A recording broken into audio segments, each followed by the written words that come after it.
प्रिय विद्यार्थियों, आज हम बीए भाग फर्स्ट के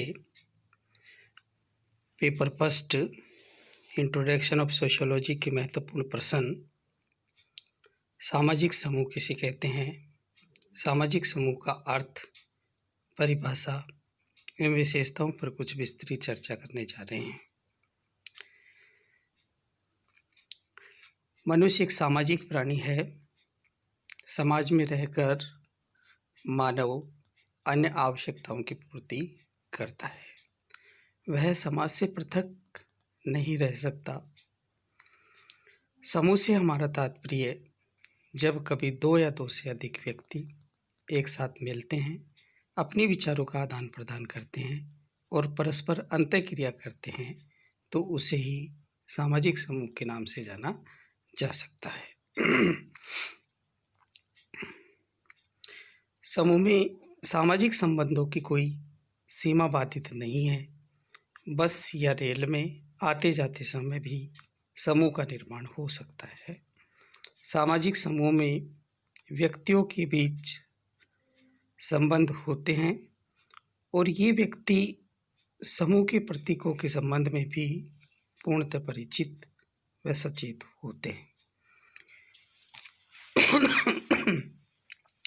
अर्थात हम यहाँ कह सकते हैं कि मनुष्य एक सामाजिक प्राणी है। समाज में रहकर ही वह सभी प्रकार की आवश्यकताओं की पूर्ति करता है। सामाजिक समूह से हमारा तात्पर्य जब दो या दो से अधिक व्यक्ति आपस में अपने विचारों का आदान प्रदान करते हैं, परस्पर अंतःक्रिया करते हैं, तो अंतःक्रिया के माध्यम से संबंधों का निर्माण होता है। संबंधों के इस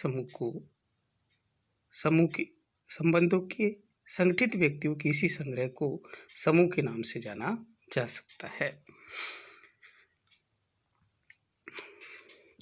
समूह के लिए सामान्यतः कुछ निम्न बातों का होना आवश्यक है। अर्थात वे महत्वपूर्ण बातें जो समूह के लिए आवश्यक हैं पर हम विस्तृत चर्चा करेंगे। किसी भी समूह का निर्माण करने के लिए दो या दो से अधिक व्यक्तियों का होना आवश्यक है।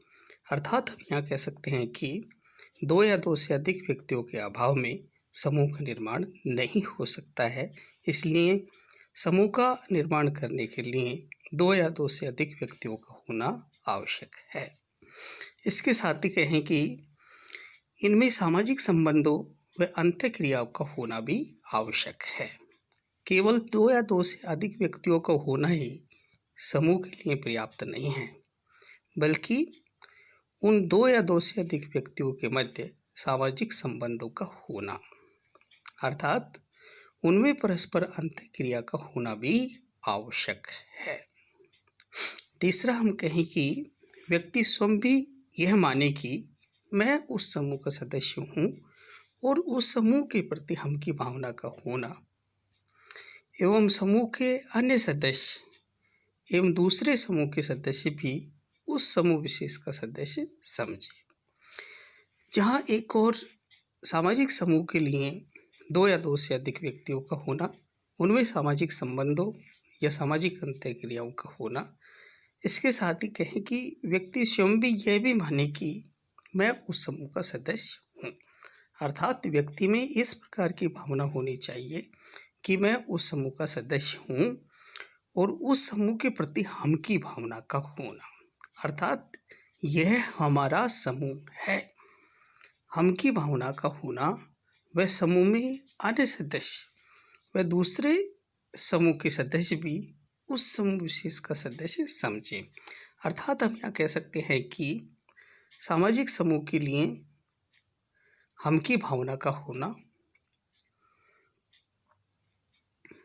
तथा दूसरे समूह के सदस्य भी यह भी महसूस करें कि यह व्यक्ति उस समूह का सदस्य है, अर्थात पराये समूह का सदस्य है।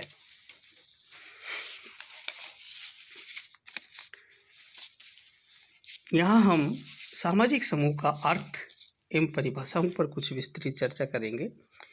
सामाजिक समूह को विभिन्न विद्वानों ने अलग अलग ढंग से परिभाषित करने का प्रयास किया है। प्रमुख समाजशास्त्री बोगार्ट्स कहते हैं कि एक सामाजिक समूह दो या दो से अधिक व्यक्तियों की एक ऐसी संस्था है जिसका ध्यान कुछ सामान्य उद्देश्यों पर हो और जो एक दूसरे को प्रेरणा दे, जिनमें भक्ति हो, जो सामान्य क्रियाओं में सम्मिलित हो। अर्थात हम यह कह सकते हैं कि प्रोफेसर बोगार्ट्स कहते हैं कि दो या दो से अधिक व्यक्तियों की एक ऐसी संस्था है, सामाजिक समूह दो या दो से अधिक व्यक्तियों की एक ऐसी संस्था है जिसका ध्यान कुछ सामान्य उद्देश्य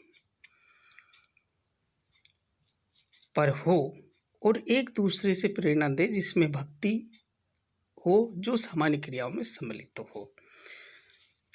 इसके साथ ही प्रमुख विद्वान हार्ट एमरेस के अनुसार समूह अंतःक्रियाओं में संलग्न व्यक्तियों का एक संगठित संग्रह है। अर्थात जब दो या दो से अधिक व्यक्ति परस्पर अंतःक्रिया करते हैं तो अंतःक्रियाओं में संगठित व्यक्तियों का जो संग्रह होता है उसे ही हार्ट एमरेस सामाजिक समूह के नाम से संबोधित करने का प्रयास करते हैं। उपर्युक्त सभी परिभाषाओं के आधार पर कहा जा सकता है कि जब दो या दो से अधिक व्यक्ति पारस्परिक रूप से एक दूसरे को प्रभावित करते हैं तथा किन्हीं सामान्य हितों के लिए एक दूसरे के साथ अर्थपूर्ण अंतःक्रियाओं के द्वारा संबंध स्थापित करते हैं तो समूह का निर्माण करते हैं। अर्थात हम यह कह सकते हैं कि जब दो या दो से अधिक व्यक्ति पारस्परिक रूप से एक दूसरे को प्रभावित करते हैं, सामाजिक समूह के लिए एक दूसरे को प्रभावित करना आवश्यक है तथा किन्हीं सामान्य हित के लिए एक दूसरे के साथ अर्थपूर्ण अंतःक्रिया, अर्थात वहाँ सामाजिक संबंधों के लिए किसी न किसी प्रकार का अर्थपूर्ण, अर्थात विचारों को अभिव्यक्त करने के उद्देश्य क्रियाओं के द्वारा संबंध स्थापित होते हैं तो उसे ही सामाजिक समूह कहते हैं। जहाँ एक और प्रमुख विद्वानों ने सामाजिक समूह किसे कहते हैं, सामाजिक समूह के अर्थ को समझाने का प्रयास किया है, वहीं हम सामाजिक समूह किसे कहते हैं एवं सामाजिक समूह की विशेषताओं पर कुछ विस्तृत चर्चा करें। विभिन्न विद्वानों ने सामाजिक समूह की विशेषताओं पर चर्चा करते हुए कुछ महत्वपूर्ण बिंदु निम्नानुसार हैं कि सामाजिक समूह के लिए व्यक्तियों का समूह के निर्माण के लिए दो या दो से अधिक व्यक्तियों का होना आवश्यक है। इनमें प्रत्यक्ष या अप्रत्यक्ष संबंधों का होना भी आवश्यक है। अर्थात हम यह कह सकते हैं कि सामाजिक समूह की प्रमुख विशेषता व्यक्तियों का समूह है। दो या दो से अधिक व्यक्तियों का होना आवश्यक है और इनमें प्रत्यक्ष तथा अप्रत्यक्ष संबंध होना भी आवश्यक है। प्रत्यक्ष अर्थात आमने सामने एवं अप्रत्यक्ष जरूरी नहीं है कि आमने सामने संबंध हो, अप्रत्यक्षता के आधार पर भी समूह का निर्माण देखा जा सकता है। सामाजिक समूह की विशेषताओं के संबंध में हम यह कहें कि प्रत्येक समूह के अंतर्गत कार्य विभाजन होता है। प्रत्येक समूह का निर्माण किसी उद्देश्य के कारण होता है जिसे प्राप्त करने के लिए कार्य का विभाजन कर दिया जाता है। अर्थात प्रत्येक समूह के अंतर्गत कार्य का विभाजन किया जाता है। तीसरा हम यह कहें कि प्रत्येक समूह के अंतर्गत रुचि सामान्य होती है, अर्थात सामान्य रुचि का होना भी महत्वपूर्ण पाया जाता है। समूह के सदस्यों की रुचि एवं हित समान होते हैं जब भी समूह का निर्माण होता है। अर्थात एक समूह के अंतर्गत रहने वाले व्यक्तियों की रुचि एवं हित सामान्य होते हैं, समान देखे जा सकते हैं। समूह में एकता की भावना पाई जाती है। प्रत्येक समूह में एकता की भावना देखी जाती है। एवं हम की भावना का होना भी आवश्यक है। यदि समूह में एकता नहीं है तो वह समूह जल्दी ही टूट सकता है। अर्थात हम यह कह सकते हैं कि प्रत्येक समूह के अंतर्गत एकता की भावना का होना भी आवश्यक है। प्रत्येक समूह के अंतर्गत सदस्यता ऐच्छिक होती है। अर्थात हम यह कह सकते हैं कि समूह के अंतर्गत सदस्यता किसी दबाववश नहीं होती है। समूह का सदस्य नहीं हो सकता है, वह उसी समूह का सदस्य बनता है जिसमें उसकी रुचि एवं हित समान हो। प्रत्येक सामाजिक समूह के अंतर्गत स्त्रीकरण पाया जाता है।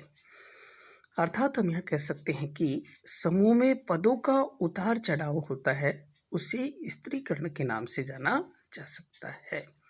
अर्थात प्रत्येक समूह के अंतर्गत सामान्यतः उच्च, मध्य एवं निम्न या निम्न, मध्य एवं उच्च सीढ़ी नुमा संस्करण देखा जाता है, जिसे सामाजिक स्त्रीकरण की श्रेणी के नाम से जाना जा सकता है।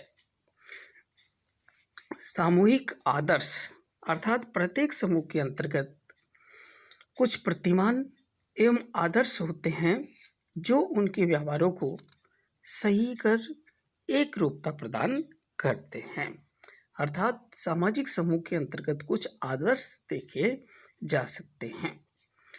स्थायित्वता समूह में कुछ मात्रा तक स्थायित्वता पाई जाती है।